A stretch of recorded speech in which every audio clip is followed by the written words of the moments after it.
Thank you for coming back. This is part 2 of the major Tudor drama having to do with Henry VIII and his sixth wife, Catherine Parr. I just got to the point in the first video, which you're gonna need to watch if you want to catch up with this one. She stepped her foot into a religious pile of shit, and now she's gonna pay the price. So here's the deal. There's this dude named Thomas Wriothesley, and he's a piece of shit, and he teams up with Bishop Gardiner, who's also, by the way, historically pretty much a piece of shit.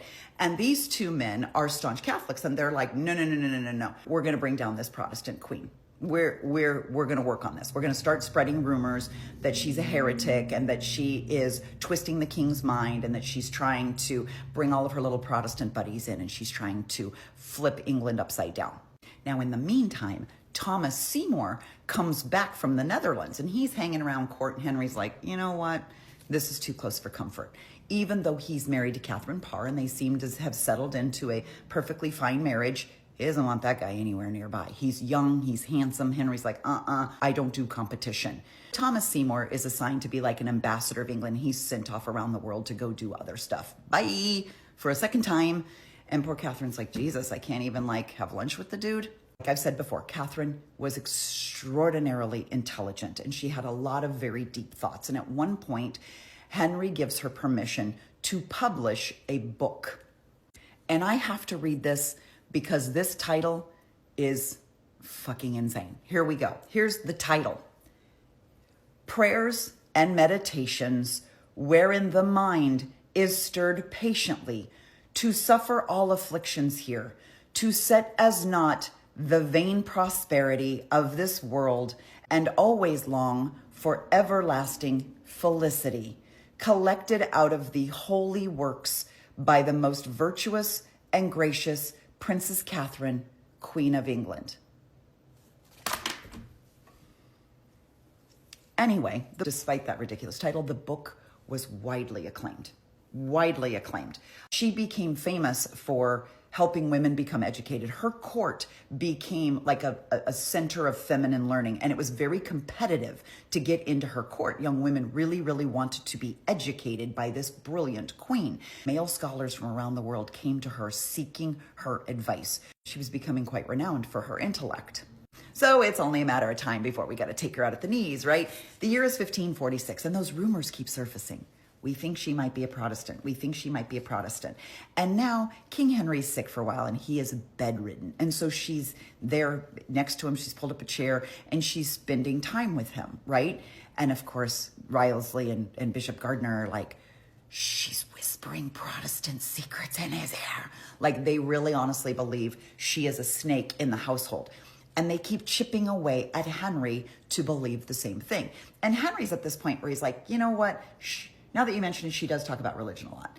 And they've been married 3 years and she's not pregnant yet. Now, that could be because that man is the size of a VW bus, but it's never his fault. It's always blamed on the woman. And then also, she's getting quite famous and she's taken a lot of attention away from him.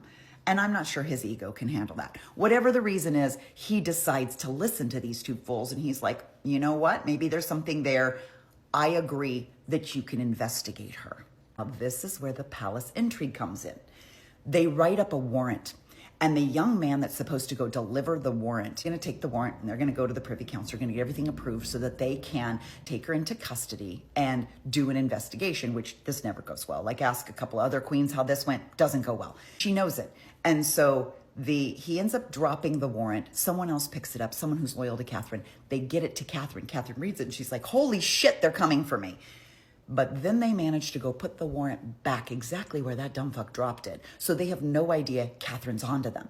But Catherine is now in a state of panic because, again, there's a guillotine with her name on it right down there in Town Square. And she's like, holy fuck, this is bad. So she's screaming, she's yelling, she's crying, she's panicked. She doesn't know what to do. Henry is like, wow. He sends her physician to go see her. He's like, there's something wrong with my wife. She's yelling and screaming and crying. She's being very dramatic. So he sends her physician to see her. The physician gets her alone. He closes the door and he's like, you're in danger, girl. You're in danger, girl. Ixnay on the Protestant, eh? Like, you gotta stop with the Protestant stuff. And Catherine's like, really? That's what this is about? And he's like, yeah. Shut your mouth when it comes to religion. So Catherine plays it smart. She goes running to Henry and she's like, my love, you have to understand. I just thought you and I were on the same page, which is why I was talking all that Protestant nonsense. But if you're not in, then I'm not in, and I will do whatever you want me to do. I'm your good and loyal wife. I'm your good and loyal servant. I will zip it when it comes to religion. And Henry goes, yeah, that would probably be a lot easier if you did that. So they kiss and make up. And then when Wriothesley and Bishop show up with that warrant, Henry's like, get the fuck out of here with your warrant. Yeah, we're not doing this. And they get shot all the way down, and they never get a chance to go after the queen the way they want to. From that day on, Catherine decides that she will be a meek and dutiful wife. She will do everything her husband needs of her, and she will not give her enemies 1 inch of space to come in there and try and make her look bad. Later that fall, the king falls ill. He's bedridden.